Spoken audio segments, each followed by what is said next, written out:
सुंदरगढ़ गांव में मदन नाम का गरीब मजदूर रहता था।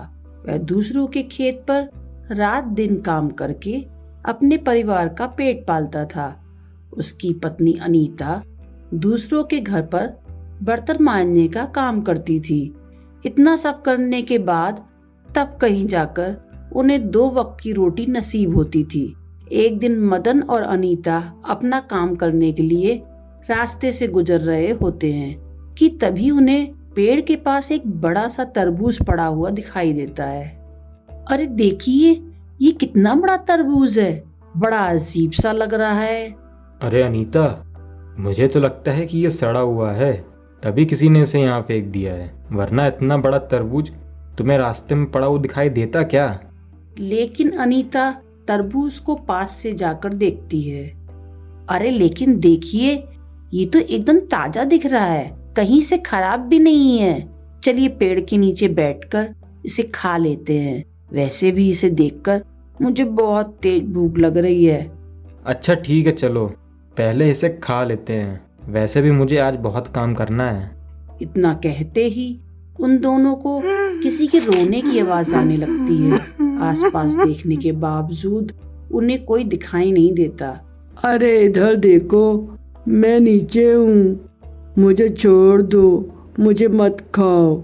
अगर तुम लोग मुझे छोड़ दोगे तो मैं तुम्हारी भूख को शांत कर सकता हूँ। अरे वाह, बोलने वाला तरबूज, पर ये कैसे हो सकता है?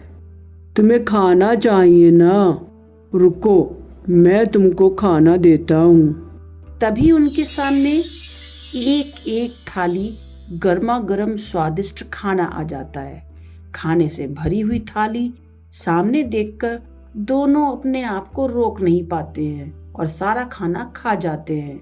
इसके बाद वे लोग तरबूज को वापस अपने घर ले आते हैं। मदन तरबूज को एक मेज पर रख देता है। वैसे तुम मुझे कोई चमत्कारी तरबूज लगते हो। क्या तुम हमें कुछ धन दे सकते हो जिससे हमारी गरीबी दूर हो जाए? हाँ, क्यों नहीं, अभी लो, वैसे भी मैं बहुत कुछ कर सकता हूँ।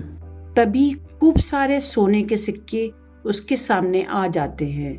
सोने के सिक्के देखकर दोनों बहुत खुश हो जाते हैं। सुनिए, अब तो हम लोग इस धन से अपनी सारी जरूरतें पूरी कर सकते हैं, लेकिन अगर हमारे पड़ोसियों को पता चलेगा कि हम रातों रात अमीर हो गए हैं तो वे लोग इस जादुई तरबूज का पता लगाकर उसे चुरा ना लें। हाँ, कह तो तुम वैसे ठीक ही रही हो, आजकल कोई किसी को खुश देख ही कहाँ सकता है। तरबूज उनकी सब बातें सुन रहा होता है। मदन, तुम इस बात की बिल्कुल भी चिंता मत करो।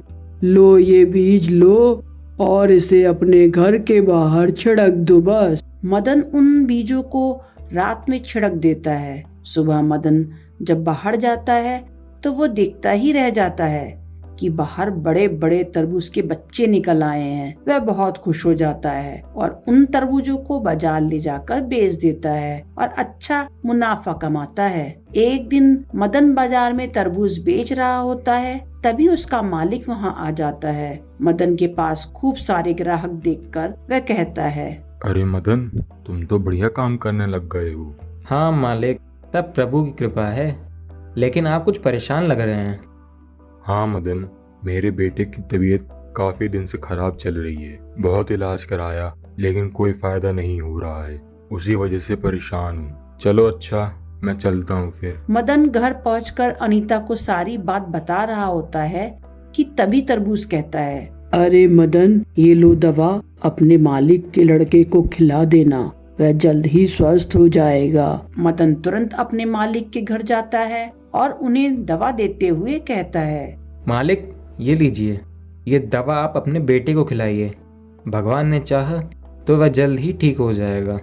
सेठ बेटे को दवा खिलाता है। अगले दिन वह एकदम ठीक हो जाता है। सेठ मदन का बहुत शुक्रिया अदा करता है। एक दिन मदन बाजार से लौट रहा होता है कि रास्ते में उसे एक बुढ़िया मिलती है जो बहुत उदास और भूखी होती है। बेटा, क्या तू मुझे खाना खिला सकता है? मैं बहुत ही भूखी हूँ, कई दिनों से मैंने ढंग से खाना नहीं खाया है। हाँ हाँ, क्यों नहीं अम्मा, आइए मेरे घर चलिए। मदन बुढ़िया को घर ले आता है और अनीता से खाना लगाने के लिए कहता है। अनीता बुढ़िया को खाना देती है। इतने में तरबूज आवाज देता है, माँ माँ, मैं यहाँ हूँ। बुढ़िया इधर उधर देखती है। तभी उसकी नजर तरबूज पर पड़ती है। माँ, मैं मोहन, तुम्हारा बेटा। बुढ़िया जैसे ही तरबूज को छूती है तभी वह तुरंत लड़के में बदल जाता है। अरे बेटा, तू तरबूज कैसे बन गया? मैंने तुझे कितना ढूंढा। माँ, ये सब एक साधु के श्राप की वजह से हुआ। उन्होंने कहा था कि जब तक तुम्हारी माँ तुम्हें नहीं छुएगी तब तक तुम पहले जैसे नहीं होगे, इसलिए मैं गायब हो गया था। मदन और अनीता भी बहुत खुश होते हैं। मोहन, अगर तुम चाहो तो तुम हम लोग के साथ रह सकते हो। मोहन राजी हो जाता है। इस तरह सभी मिलजुल कर खुशी खुशी रहने लगते हैं।